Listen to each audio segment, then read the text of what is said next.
So there are loads of books that deal with the favorite trope of achieving one's grand, ambitious, and usually in the case of children, somewhat unrealistic ideas and goals.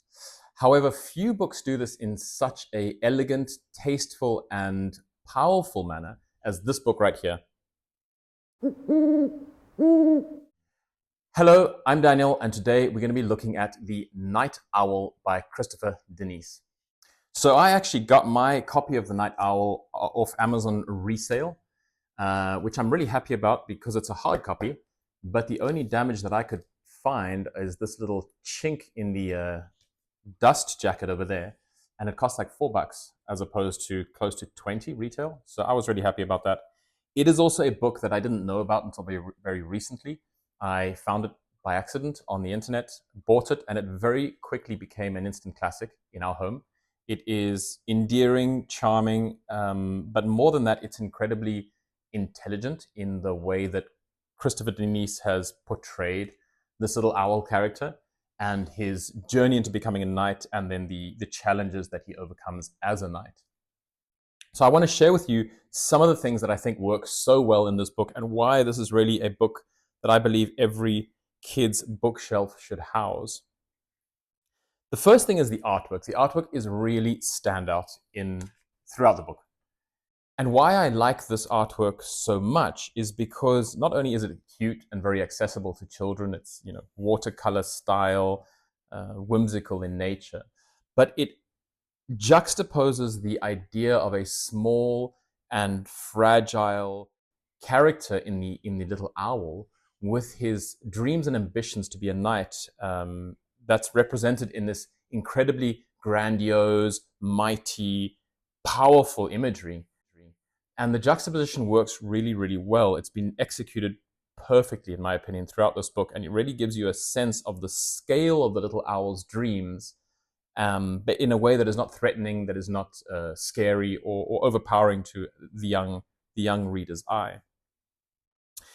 The other thing that I love about this book is that throughout the book, you get little hints, little foreshadowings of things that are to come.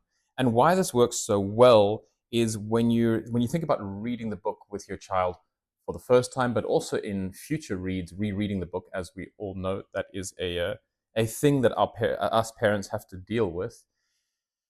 When we're rereading the book for the 100th time, it allows us to engage with the content in a really fun and helpful way. We can really nitpick different ideas, different presentations on the different pages, and have the conversation with our child and ask them, what do you think that this represents, or why do you think this image is here? So a good example of this is the little plushie toy that the owl carries around with him in the beginning of the book. And we know that that is a foreshadowing of the dragon that he's going to meet in the future. Not only is it a foreshadowing, but it is the same dragon in some ways. It's the same shape, it has the same type of dimensions to his face. And that's a really cute foreshadowing. We also have a lot of different unspoken details throughout the book that also allow us to engage with the content at a deeper level with our kids. So, for example, when the little owl decides to enter into night school and become a knight, there is also in the newspaper, you see the father reading the newspaper at the very beginning of the book, this situation in which knights are disappearing. And it's not called out in the story itself, but it is implied that there is a dragon that is eating the knights. And it's done really well because it allows us to explore that reason, explore that logic with our kids. Why do you think he wants to become a knight? Why do you think they need so many knights? Etc. And my favorite example of this is when the owl becomes a knight. So he enrolls in the night school. He knows that the night school is going to be difficult. That is spelled out for us. And he has a difficult time with a sword, with a shield, because he's so small, but he becomes a knight anyway. And what we see is that the progression that the little knight needs to go through, the little owl needs to go through before becoming a knight, that progression of going through the hardship and facing the challenges and all the things that need to be done until he can ultimately become a member of this very grand and imposing force of knights, that is all left out of the book. And I think it's very refreshing because this idea of needing to struggle to attain your goals is such a overplayed, common stereotype in these types of books, that having it left out allows the child to, on the one hand, imagine what that process might have been like for the owl, but more importantly, it downplays the difficulty of achieving one's dreams, which in many senses is important for a young reader. The idea essentially is a small little person can have a great big dream and they can achieve the dream. It's irrelevant that there is a lot of hard work involved. There is, of course, a lot of hard work involved, but that's not the point. And I think this book does that exceptionally well. I really, really appreciate that part of this book. Another thing that I think comes through really, really powerfully in this book is the attention to little details and plays on words. It makes the book so much more entertaining and so multi-layered. So we have, for example, near the beginning of the book, when the owl is dreaming of having many friends in the future, this is also, as I mentioned previously, a foreshadowing of what is going to happen at the end of the book.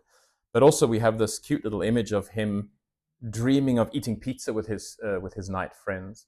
And of course, it's a round pizza and they're sitting on a round table, and it isn't a very obvious callback to King Arthur and the Knights of the Round Table, which would probably go over most children's heads these days, but it's a really nice element for us parents to sort of enjoy. And then again, later on in the book, when we see him meet the dragon for the first time, again, the artwork is presented in such an awesome way. The dragon is this powerful, obviously dangerous, vicious type of character, but it doesn't come across as scary. And I think that comes down to the way in which the artwork has dealt with the relationship between the dragon and the little owl.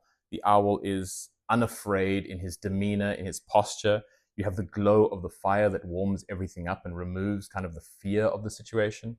And even though the dragon and his face, or its face, is so large and overpowering, it is also reminiscent of the plushie that the owl had in the beginning of the book. And the child, as they are experiencing these pages, isn't filled with a sense of fear necessarily. It's more just an appreciation for how big and powerful this dragon is.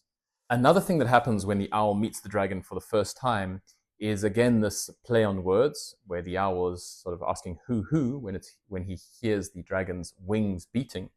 And that is, of course, a play on the idea of the noise that an owl makes, to it, to woo, who, and of course him questioning, who is it there? Who is this noise? Whose wings are these?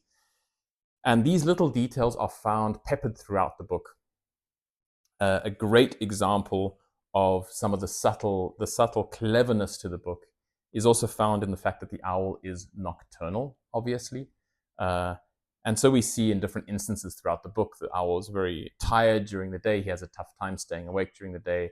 The night watch is so perfect for the owl because, of course, the owl is nocturnal. And again, these are implied subtleties, but they make for a really fun reread and engagement strategy with our kids as we're reading the book.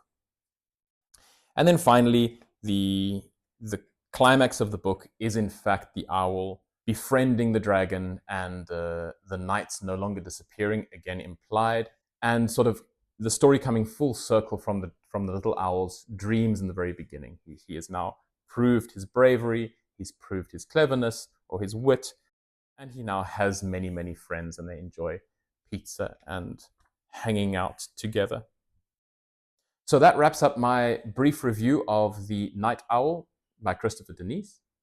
Again, I think that it is a charming book. It is a clever book. It has a message to share, and I think the message is shared in a very unique and refreshing manner. And I highly recommend anyone looking for a great new addition to their bookshelf to consider The Night Owl. If you enjoyed my review, or if there is more types of content, more types of insights or ideas you think I should be sharing in these reviews, please drop a comment. Otherwise, like and subscribe, and I'm going to continue sharing more reviews of books that I think are great books for our kids to be exposed to.